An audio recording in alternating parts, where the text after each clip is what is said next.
এই রথযাত্রায় রথ মহা ধুমধামে টানা হলেও এই রথে উল্টো রথ নেই। 1225 বঙ্গাব্দ থেকে এই শ্রীরাম নবমীর দিনে এই রথ টানা হচ্ছে। প্রবাদ আছে, রথ দেখবি নাড়াজোল, জাত দেখবি কানাশোল।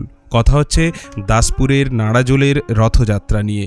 রাম নবমীর বিকেলে কয়েক হাজার ভক্তের মাঝে নাড়াজোল রাজ পরিবারের সদস্যদের পাশাপাশি দাসপুরের বিধায়ক মমতা ভূঁইয়া, দাসপুর এক পঞ্চায়েত সমিতির সভাপতি সুকুমার পাত্র, সাথে বর্তমানে এই রথযাত্রা কমিটির সম্পাদক কুমারেশ ভূঁইয়া রথের রশিতে টান দিলে এই 2025 সালে 207তম বর্ষের রথযাত্রার সূচনা হলো। নাড়াজোল এবং নাড়াজোল রাজবাড়ির ইতিহাস নিয়ে যিনি গবেষণা করে চলেছেন এখনও সেই দেবাশিস ভট্টাচার্যের লেখা থেকে জানা গেছে 1225 বঙ্গাব্দে মোহনলাল খান এই উৎসবের সূচনা করেছিলেন। মোহনলাল খান বারাণসীতে তীর্থ দর্শনান্তে শ্রীরামচন্দ্রের স্বপ্নাদেশ প্রাপ্ত হন নাড়াজোলে তাঁর মন্দির স্থাপনের জন্য। তাই ফেরার পথে অযোধ্যা থেকে মন্দিরের পাথর ও দেবমূর্তিগুলি সংগ্রহ করে এনে মন্দির তৈরি করে মূর্তিগুলির প্রতিষ্ঠা করেছিলেন। এই উৎসব উপলক্ষে দ্রাবিড় এবং বেনারস থেকে তৎকালীন যুগে পণ্ডিতদেরকে আনিয়েছিলেন তিনি। এই মন্দির প্রতিষ্ঠায় 1225 বঙ্গাব্দে খরচ হয়েছিল 1,50,000 টাকা। ওই বৎসরের শ্রীরাম নবমীতে মোহনলাল খান রথযাত্রার সূচনা করেন। বহিঃগড় থেকে 1.5 কিলোমিটার দূরে লঙ্কাধিপতির গড়ের অনুকরণে স্থানের নামকরণ করেন লঙ্কাগড়।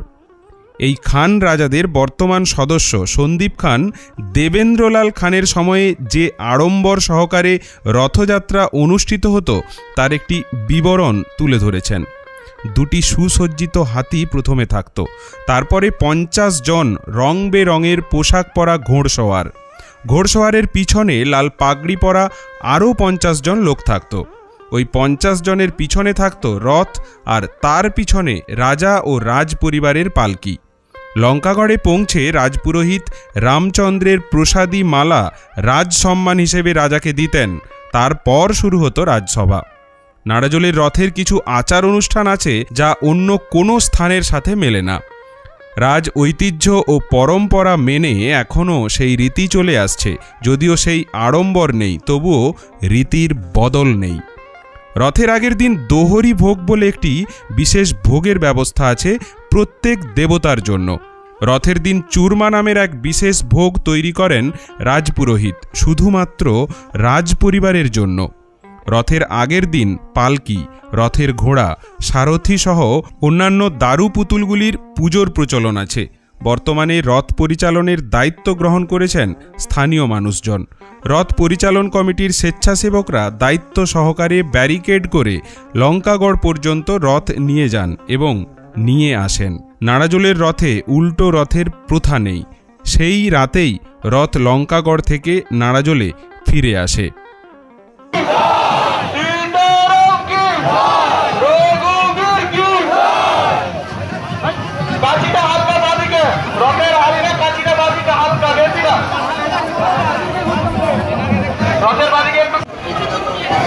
রামচন্দ্র কি, রামচন্দ্র কি, এক জোরে আস্তে আস্তে কাছে আসতে যাবে, এক জোরে কমর দিয়ে ধাক্কা দিয়ে ঘুরছে বটে আর একটু জোরে আস্তে টানো, কাছে আসতে টানবে, চলো চলো চলো, এক জোরে খিচকা মারো, অনেক ঘুরেছে, আস্তে করে দাঁড়িয়ে, এই খবর মারো না, তোমরা খবর মারো না, আস্তে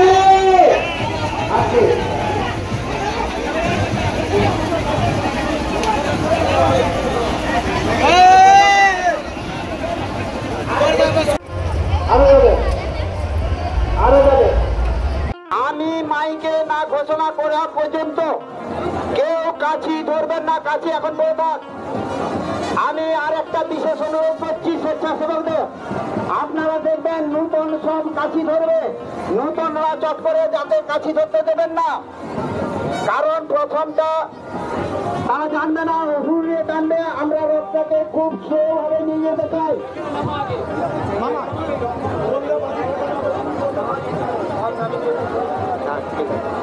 এইটা নামাতো, এইটা